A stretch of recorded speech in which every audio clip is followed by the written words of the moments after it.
मैं हूं आपका दोस्त और होस्ट बब्बू सोडी लुधियाने वाला। मेरी नजर में दुनिया का कोई भी धर्म इंसानियत से बड़ा नहीं।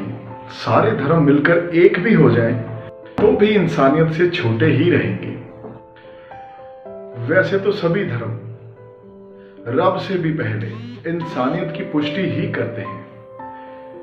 ह्यूमन वैल्यू से कोई भी धर्म इनकार नहीं करता।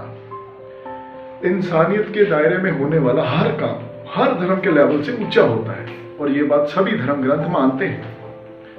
इंसानियत का सबक इंसान सीखता है अपने पेरेंट्स से, गुरुओं से, उस्तादों से, किताबों से, सोबत से, या फिर आज के ऑडियो विजुअल मीडियम से, एड या फिर डायरेक्ट जिंदगी से। दोस्तों, इंसानियत का जज्बा हमेशा हिडन ही रहता है, नुमाइश के लिए नहीं होता। और मजे की बात यह है कि यही अदृश्य जज्बा आपके कर्तव्य बोध को जन्म देता है, अधिकारों के तकाजों से परे।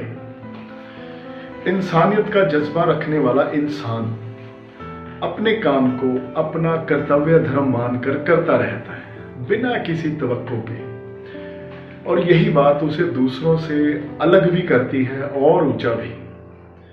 इंसान के सोए हुए जमीर को झंझोड़ कर जगाने का काम करती है इंसानियत। अंधेरे में जलती मशाल की तरह एक मिसाल बन जाती है। एक फिल्म याद आ रही है, ऊंचे लोग, अशोक कुमार, राजकुमार, फिरोज खान वाली ऊंचे लोग।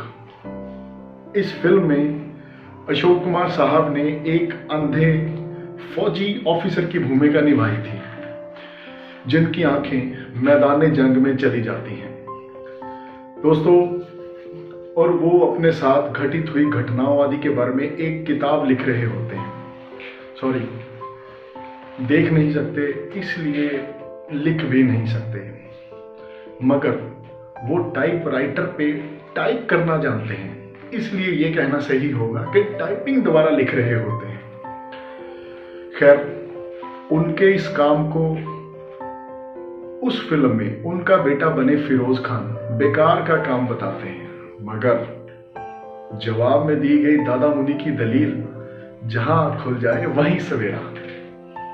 दोस्तों, अब यकीन मानो, मेरे अंतर मन को जागृत करने के लिए इस फिल्म का ये सीन एक जबरदस्त विस्फोटक साबित हुआ है, और मुझे ये मानने में फख्र हो रहा है कि ये प्रोग्राम जिंदगी का इल्म फिल्म से बनाने की प्रेरणा मुझे इसी फिल्म से मिली थी। This is one of my favourite film. आप भी देखिए, हो सकता है मेरी तरह आप भी कुछ सोचने पे मजबूर हो जाएं। Just have a look. मैं टाइप करने जाता हूँ। ये आपकी किताब कब खत्म होगी पिताजी? 4-5 महीने तो जरूर लगेंगे। क्यों? एक बात पूछूं? ये किताब आप किस लिए लिख रहे हैं? वक्त गुजारने के लिए? अब वक्त बाकी कितना रह गया रज्जो जो गुजारना मुश्किल होगा। ये बात नहीं, जब तक मैं इस किताब को पूरा नहीं कर लेता मुझे चैन नहीं मिलेगा। क्यों पिताजी? रज्जो, उस वक्त तुम करीब साल भर के हो गए, तुम्हारी माँ की तबीयत खराब होने लगी। डॉक्टर ने सलाह दी पहाड़ पर ले जाओ। मैंने ये मकान खरीदा और हम यहाँ रहने लगे। इसी दौरान बर्मा फ्रंट का बुलावा आ गया। बीमारी का बहाना कर सकता था, मगर दिल न माना। लक्ष्मी मुझे अच्छी तरह जानती थी, उसने मुझे हंस के विदा किया। रज्जो, यही हमारी आखिरी विदा थी। लौटने के बाद लक्ष्मी को मैं न देख सका न मिल सका। पिताजी, क्या आप वार खत्म होने तक वही रहे? नहीं रज्जो, लड़ाई में मैं सिर्फ 7 दिन हिस्सा ले सका। 7वें दिन मेरी दोनों आंखें जापानी बॉम्ब की नजर हो गई। लेकिन उन 7 दिनों में मैंने जो कुछ देखा मैं कभी नहीं भूल सकता।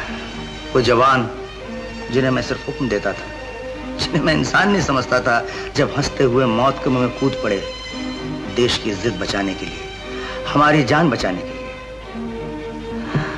मेरा सर झुक गया।